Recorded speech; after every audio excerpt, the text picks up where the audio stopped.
This one's for the boys.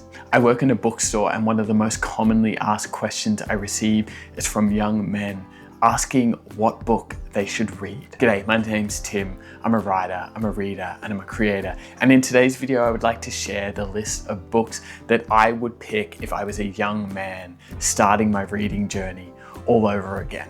The story goes as follows. They've had a long hiatus from reading, often not reading since high school, and they would like to know where to start their reading journey. And that's a story I relate to because at 13, I stopped reading for enjoyment. And it wasn't until my later teens that I picked up books again and fell in love with story and fell in love with these characters and these worlds and how it could add to my life. In saying that, it wasn't an easy road to get back to being a regular reader, and I had a tough time learning where to restart. And last time I was asked this question, I decided to compile a list of books that if I was beginning my reading journey as a young man, I would find value in, I would find enjoyment in, and would get me addicted to reading. So whether you're a young man, a man that's trying to re-enter the reading world and start your reading journey, or if you're just someone that loves books, this video will give you a few starting points. With the declining literacy rate in men in particular,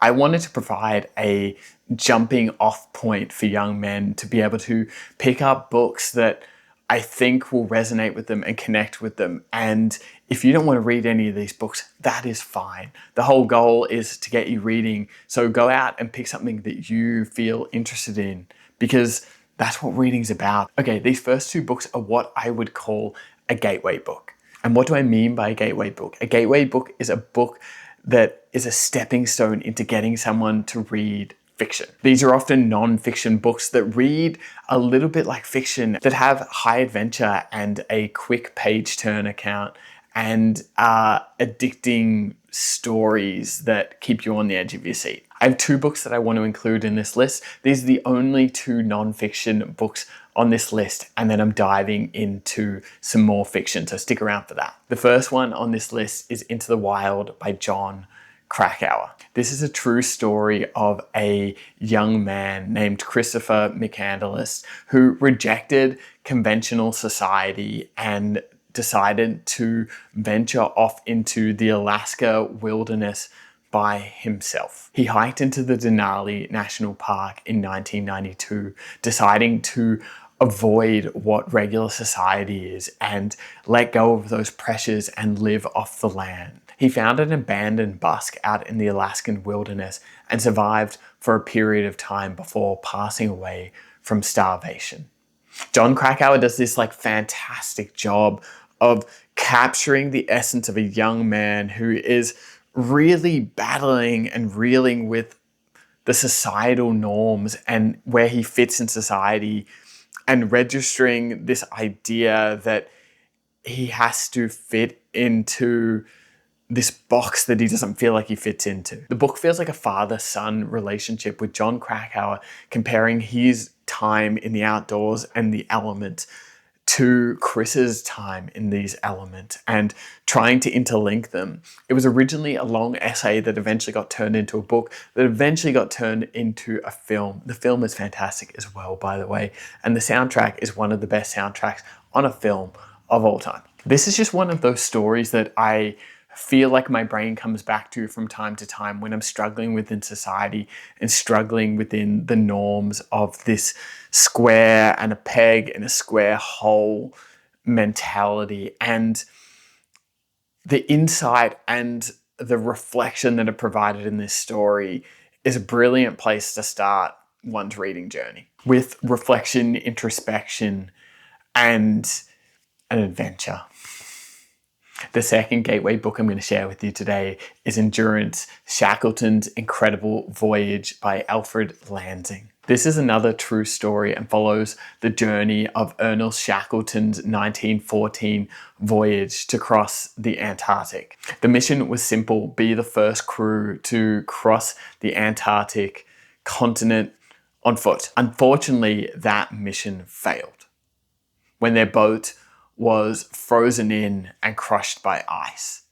And it's the tale of the next year of survival for the 28 men and Ernest Shackleton on board. This is a survival story in one of the world's most hostile environments, and it's a rescue story upon its own, and it's a story from over 100 years ago, and just how relevant it all feels was something that caught me off guard. The book is written by Alfred Lansing in 1959, and it reads like a fictional account. It's this tremendous travel account showing leadership and perseverance and survival and the tough choices that we need to make throughout our lives. And I found myself taking so many different parallels and almost inserting them into my own life in reflection and introspection and adventure. All that to say, those are my two gateway books that if you are really struggling to pick up fiction or really struggling to pick up stories in general, feel like accessible stories and texts that will get you addicted to the feeling of reading and the feeling of completing your first book. And in saying that, these books are not solely for brand new readers. These books can be picked up and enjoyed by any person in any walk of life. Unless perhaps you're Ernest Shackleton and maybe don't do that. Yeah. The next 5 books are fiction books, and they are all books that I feel myself gravitating towards when a young man asks me what he should read. 11/22/63 by Stephen King. This is what I would deem as Stephen King's best book. It is a science fiction thriller that follows a school teacher named Jake Epping, and he discovers a time travel portal that takes him back to the late 1950s.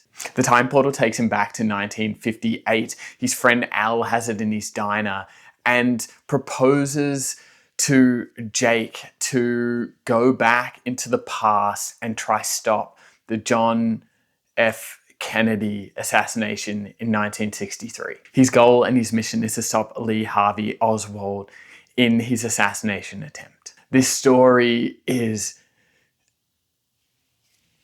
epic. It is so good. It is like start to finish incredible. It is a thriller. It is gritty. It is beautiful. It is so central to the human existence. I think Jake Epping is that character that I fear we all are scared to become until he undertakes this mission and this adventure. And we all have our own missions and adventures, and Jake undertaking his own mission and adventure is something special. Time travel is a tricky thing, and I don't conventionally like time travel in novels, but this time travel story really sticks true to changing the past is incredibly difficult and has ripple effects going forward into the world and what those consequences are. What I really liked about this was it just felt like you went back in time with that character and you were watching in third person behind him and spending that time with him. Jake goes back into the past and falls in love, and how that alters his world is simply beautiful. Ultimately, it's a love story and a relationship story that is disguised as this time travel epic, and the way that this book captured my attention from the very first page to the final page, the first time I read it, the second time, and the third time, really makes me feel that it is a book that I feel like anyone could pick up and really enjoy, but it really feels like a book that leans hard on the right values and making the right decisions and adventure and journey and having a purpose as a person in the world. And Stephen King did a fantastic job. And truly, it's one of those books that captures the early moment of the decision and then the follow on into the consequences of said decision. And truthfully, I just want to travel back in time with Stephen King. God, I love that book. All right, next up is Breath by Tim Winton. I've spoken about this book rather recently on this channel, so I'm not going to labor on this book for too long, but it's essentially a story on a paramedic who is reflecting on his boyhood and his coming of age and the challenges and risk and reward and how that's impacted his life going forward and becoming an adult. Another one that really hones in on consequences and decisions, and I've really truthfully included this book mostly because of the language.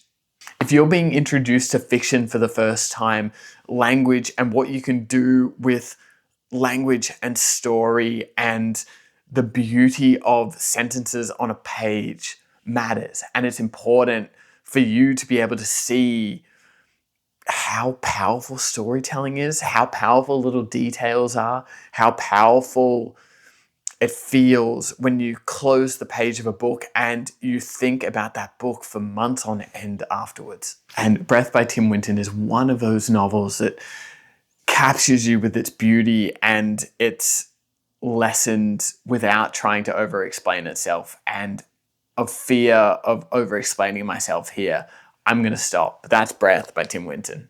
All right, next up, I have an epic, Lonesome Dove by Larry McMurtry. I had reservations with putting this book on the list. It's a Western for one. It's chunky and epic. However, it is a novel that I haven't been able to stop thinking about since I finished it earlier this year. Should this be the first novel that you ever read? Absolutely not. But I do think it is one of those novels that if you pick it up and start reading it, you will be addicted, you will find the beauty, you will fall in love with the characters in this book, which is why I've chosen to include it in this list. In a small Texas town called Lonesome Dove, retired Texas Rangers Gus McCrae and Woodrow Call go on this journey up to Montana to start a better life, to have a better opportunity. And they decide to take the perilous journey up north with all of their cattle and the crew that would like to join them. On that journey, they face harsh wilderness, outlaws, tragic loss. And it's this epic journey and this epic story about adventure and friendship and the connection that comes with that, while also representing real people and real characters and their flaws and how they come together and how the world isn't perfect and how it's complicated, and our stories and our love for each other representing how complicated and beautiful all of that is. This book has actually given me such a book hangover where characters in other books just feel a little bit hollow and a little bit underdone in comparison to how beautiful the characters in this book are. And Larry McMurtry won the Pulitzer Prize on this novel for a reason. So if you're looking for an epic adventure, a love story, and a book on friendships and relationships, Lonesome Dove. What a world. What a character. Holy shit. Okay. All right. There is 2 more books on this list, and I'm excited to share them. All right. Second last on this list, The Fellowship of the Ring. I couldn't skip this one. I'm sorry. I needed to include it because I do think that if you are a young man and you are getting into reading, this is the fantasy gateway. This is the book that will have you hooked for years and years to come. Because I can guarantee you've watched the movies, you've watched the trilogy, you've probably watched the extended edition, and you've needed someone to tell you to read the book. And I'm here to tell you that you need to read the book. This is obviously one of the most epic trilogies of all time. And without laboring the point, because I've spoken about this book before, it is just a wholesome, feel-good adventure story at its core. It's a story about love. It's a story about relationships. It's a story about being friends and undertaking your own personal quest and journey, whatever that may be. This feels like one of those stories that you can reread time and time again. I tend to read it at the beginning of every summer because it just has such a good feel to it with such cool characters, and excellent representations of masculinity and how we should be addressing masculinity in the world and going forward. We've got Aragon, who is a beautiful encapsulation of masculinity. We've got Sam, who is just the bravest character of all time. We've got Frodo, who struggles with his own internal battle. We have Gimli and Legolas, and don't forget the wiseness of Gandalf. In the sleepy village of the Shire, a young hobbit is entrusted with an immense task. He needs to cross Middle-earth to the cracks of Doom and destroy the ruling ring of power. But evil forces try to stop him. I get chills just saying those words aloud.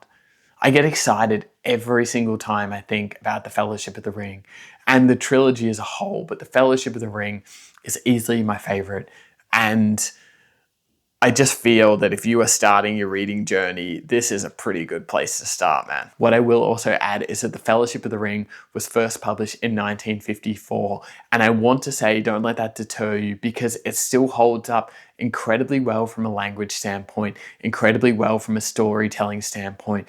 And once you begin reading it, you don't feel like you're reading something that is 75 years old. This novel truly stands the test of time.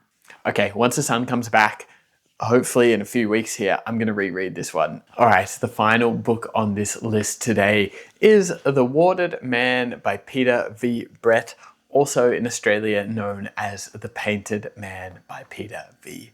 Brett. This is a fantasy novel set in a world which is terrorized by night-dwelling demons that rise from under the earth at nighttime and terrorize human beings and force them behind what they call wards, but end up being kind of like magical shields that protect them, and humanity is in danger of disappearing because of these demons that rise from the earth at nighttime. This story follows three different protagonists, Alicia, Arlen Bales, and Roger, through this time period where they are trying to discover a way to defeat these demons with new technology and spells and learnings from the old world.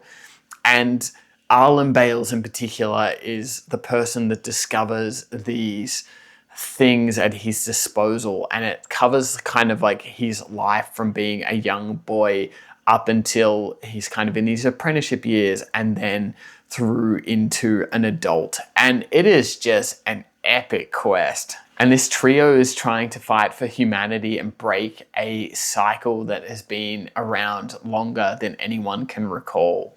This was actually a Luke Bateman recommendation. He swore by it, told me that I had to read it, so I picked it up and read the first one. I've now read the first three and just fell in love with these characters and just this calling that they had to be more and to change the world and almost rebel against the people that told them that that wasn't how the world worked, and how they've gone on to be almost like martyrs, but people that push in the direction that everyone was afraid to push in. These characters eventually cross paths and intersect, and their worlds collide in this almost quest to fight for a better humanity. Without going too much further into this one here, this is a really great fantasy starting point, and it is a gripping novel start to finish. It's a fantasy novel that reads like a thriller with adventure, point of views, different characters, and different reflection and perception and thought processes that they have. And I just loved it from start to finish. And the second one was good, and the third one was good, and I'm really looking forward to jumping into the fourth one pretty soon here. But yeah, that is The Warded Man by Peter V. Brett. I love reading, man. It's so good.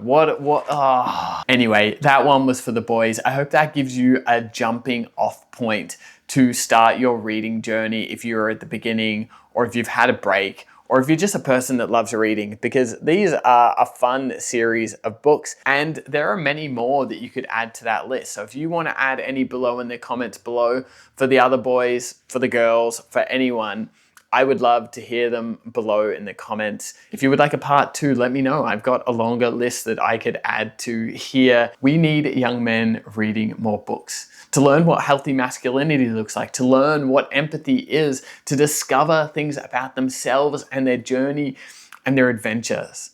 And that's why I love sharing this. So if I could get one young man to pick up his reading journey from any of these books today, that's a win in my book. Thanks for joining me. Thanks for being here. It means more than you know. And I'll see you back here for the next one.